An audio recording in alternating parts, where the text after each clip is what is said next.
Guys, my name is Maggie Jean, and I graduated from UNA in 2016, and I've been teaching first grade in Huntsville since. Right now, we're all virtual, but my students get to come back on the 14th, kind of in a staggered schedule like cohort A and cohort B, and I'm so excited to finally get to see them face to face and not through the computer and get to know them. I wanted some time to experience teaching before going back to earn my master's, so now I'm back ready to earn my master's in elementary education, and I'm excited to learn some more wonderful things about the education field.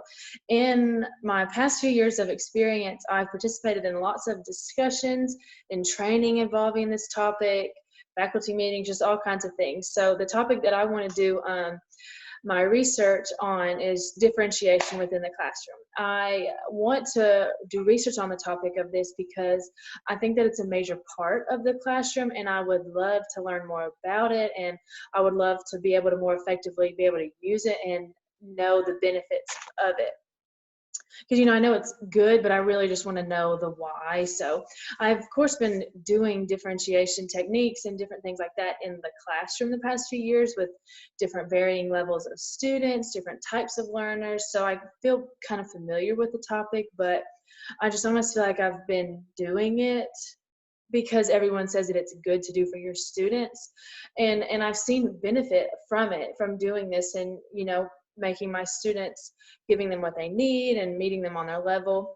But I would just really love to know the why behind it. And I think as educators, we all see the importance of differentiation and using that technique within our classroom, because we've probably had a little bit of success with it, and there's just not simply one way that all students are going to be able to learn. So I would just love to be able to back up why I use this technique and why it's beneficial for my students in all aspects of the classroom. One specific action that ran across my brain when I was thinking about doing research on the topic of differentiation is when we have a student that comes to our classroom and they come to us and they're not on grade level.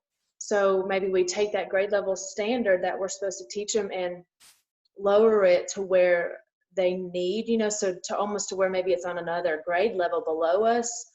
And I was just wondering, is that beneficial to that student when we're not really teaching them grade level, but we're meeting them where they need to? So it's good for that student because hopefully they'll show growth because we're, meeting them, like I said, meeting them where they are and giving them what they need. But is it, should there be a happy medium when dealing with standards to get that student on grade level and not lowering it so much to where they're not even on a grade level standard at all? And one more that I was thinking about when dealing with the technique of differentiation is, does it offer fair opportunity for all the students? And immediately tier 2 and tier 3 popped into my head. So obviously those students need a little bit more time and practice and one-on-one. And so it's like, what are we doing with the other students, and how does differentiation play a part in those higher students maybe that need that extra push and higher level thinking, and